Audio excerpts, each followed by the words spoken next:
అంటే ఒక విషయం అండి, ముఖ్యమంత్రి గారిని జూబ్లీ హిల్స్ ఎన్నికల సమయంలో ఇది రెఫరెండమా అంటే ఇది ఖచ్చితంగా రెఫరెండమే అని ఆయనే చెప్పుకున్నారు.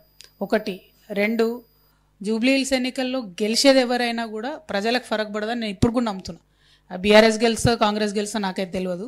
ఎందుకు ఫరక్ పడదు అంటున్నా అంటే, బీఆర్ఎస్ గెలిస్తే ఉన్న 39కి ఇంకోళ్ళు యాడ్ అవుతారు, కాంగ్రెస్ గెలిస్తే ఇంకోళ్ళు ఎక్కువ యాడ్ అవుతారు. కాకపోతే నక్కలగండి ప్రాజెక్టు పూర్తి కాదు, ఇక్కడ హాస్పిటల్లో ఎంఆర్ఐ మెషిన్ రాదు, 2000 ఉన్న పెన్షన్ 4000 కాదు, ప్రజలకు మాత్రం ఈ సమెత్తు కూడా లాభం జరగదు. సో నేను అనేది ఏంటంటే వాళ్ళకి మంచిగా 15 days ఎంటర్టైన్మెంట్కి సరిపోయింది, బాగుంది. పాలకపక్షం అక్కడనే ఉంది, ప్రతిపక్షం అక్కడనే ఉంది, అందరు జూబ్లీ హిల్స్నే ఉన్నారు. I'm happy. జూబ్లీ హిల్స్ ప్రచారం అయిపోయింది, ఎందుకంటే सब लोग वापस घर पे आते अब यहाँ पे पूरे आके एटलीस्ट अभी आके देखो लोगों का क्या हालत है. సో ఎవరన్నా గెలవనండి బ్రదర్, ఫరక్ పడేది లేదు. పాయింట్ 1, రెఫరెండం ఇది అని ముఖ్యమంత్రి గారే ఒప్పుకున్నారు కాబట్టి ఆయన గెలిచినా ఓడినా మరి బాధ్యత ఆయన తీసుకుంటాడని నేను అనుకుంటున్నాను.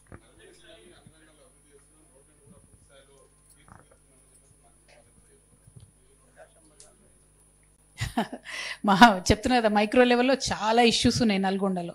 ఫస్ట్ ఇష్యూ, ప్రజల ఆరోగ్యం బాగుండాలంటే ఏ టౌన్లో అయినా సరే అండర్ గ్రౌండ్ డ్రైనేజ్ ఉండాలి. 15 ఏళ్ళ నుంచి ఇక్కడ పెండింగ్ అవుతుంది.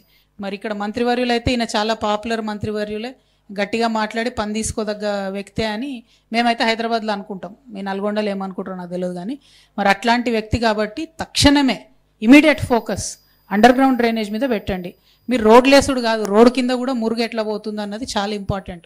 ఎందుకంటే ఇప్పుడు ఇగ్నోర్ చేస్తే ఇంకా 30 ఏళ్ళకు పాపులేషన్ డబుల్ అవుతుంది, భయంకరమైన రోగాలు వస్తాయి.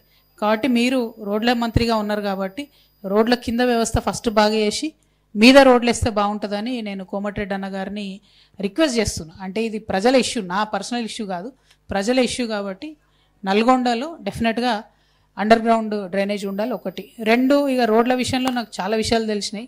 ఇక అది మాట్లాడితే పాలిటిక్స్ అవుతాయి. వేసిన రోడ్లు వేసిరని, మళ్ళీ అక్కడక్కడనే తిప్పిరని, అవసరం లేని 2-3 ఆల్టర్నేటివ్స్ వేసిరని, ఇవన్నీ డబ్బుల కోసం వేసిరని ఇక చాలా మంది చాలా చెప్పిర్రు. నాకు వచ్చేటప్పుడు మాకు ఎవరో ఒకరు మీలాంటి పత్రికా మిత్రులు ఇన్ఫర్మేషన్ ఇస్తారు కదా, చాలా చెప్పిండ్రు. అవన్నీ పాలిటిక్స్, అవి పక్కన పెడదాం. ప్రజలకు అవసరమైంది మాత్రం అండర్ గ్రౌండ్ డ్రైనేజ్ నల్గొండలో అది వేయాలి.